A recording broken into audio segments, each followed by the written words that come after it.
3:27, and from that opening early moments of the game, it was an uphill climb for the Canadians.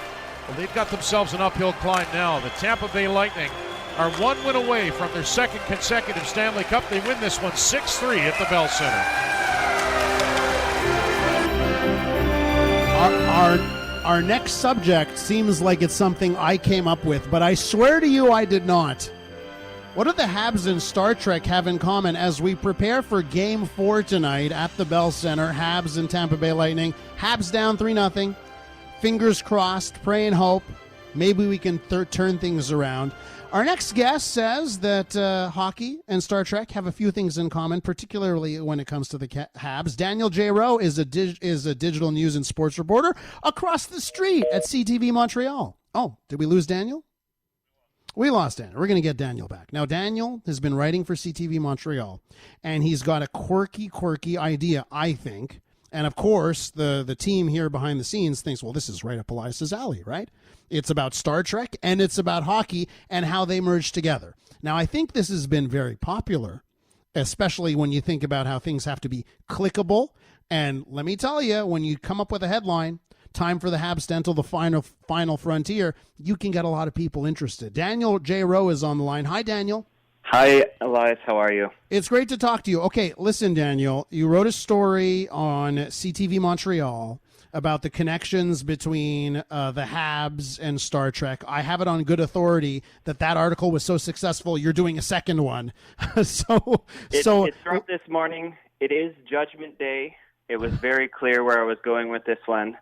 The whole thing started back in the first round when the Toronto-Montreal series took a Tolkien epic change, and I felt necessary to bring that in. So today it was pretty clear we were going with Terminator 2 Judgment Day for tonight's game. Okay. So this is what you've been doing through the playoffs. You're connecting pop culture with the Canadians. This is what I'm doing with life, because life is about connecting sci-fi to everything else. Okay, so the last round against the Golden Knights, that was the Star Trek round? Is that correct? Was the Borg v. the Enterprise. Yeah, one specific episode of Star Trek: The Next Generation, which I'm sure 16 people picked up on, but... All right, so give me the Terminator 2 Judgment Day links. Okay, I've gone on the website here. I'm on CTV Montreal. I see your It's Judgment Day link here as the Habs fight for survival tonight. So give me the links here. What do our Schwarzenegger fans and Habs fans need to know? It's all about the image. The first thing I saw was when that sixth goal went in on Friday night, and the fans outside of the Bell Center and inside the Bell Center, they had that look as if they were Sarah Connor looking over the atomic bomb dropping on Los Angeles and everything being destroyed in front of them. All that hope, all that destiny just being destroyed. While at the same time, the line in Terminator 2, fate is what we make of it. Mm-hmm. And this is my problem with not just the Canadians, but Canadian hockey teams in general, is they have this obsession with once they make the Stanley Cup final, this is it. This is all that we have. We have to win right now or everything's going to be destroyed. But there was follow-up Terminator movies, which you don't need to watch because most of them are awful.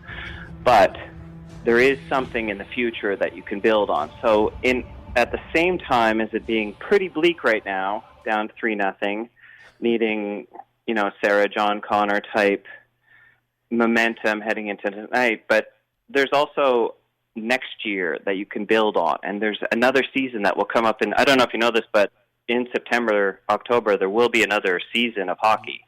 Yes. And you can come back. You can regroup, rearm, and come back. Well, I know there's another season of hockey coming, but when I think about the Canadian Stars, right, and they're veterans, right, the Carey Prices and the Shea Webbers of the world, they might not have as many seasons left in them as we'd like, right? And I guess that's true.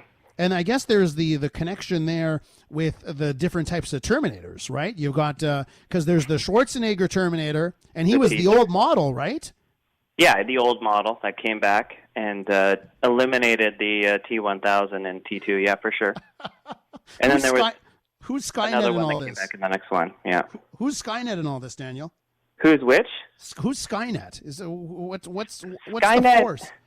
Skynet is sort of the overarching mechanisms that run the NHL that are very unforgiving and cold, and they don't care about your emotion.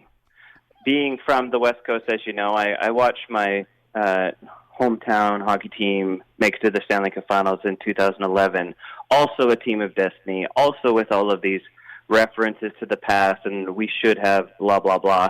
And then we burnt our city to the ground because we lost.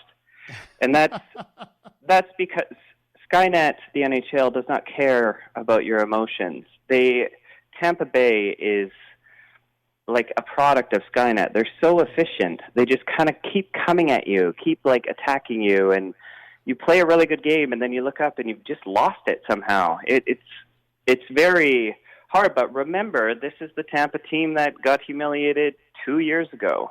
They regrouped. They were the John Connor well, actually, I don't even know what they were 2 years ago. That would be a different reference because that was a total blow-it job. But they came back, and now they're this incredibly efficient team, very much like a Terminator, which is also an efficient machine, as we all know.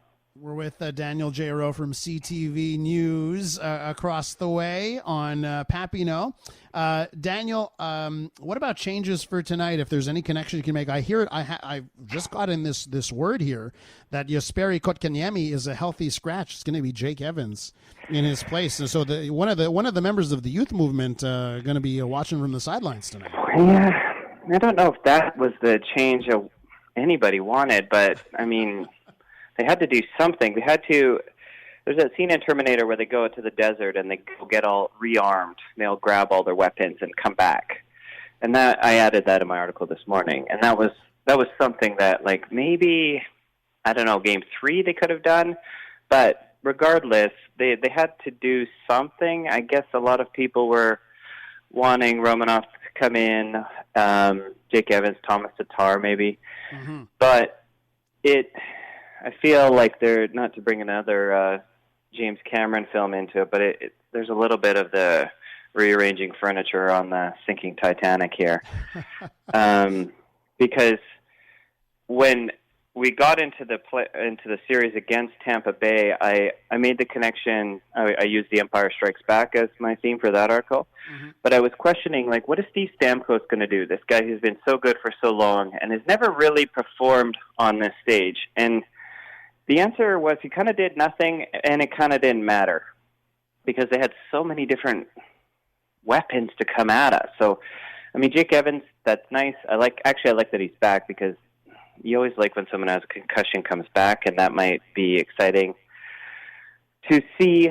But I don't love the idea of shelving a rookie because the thing about young players is no one knows.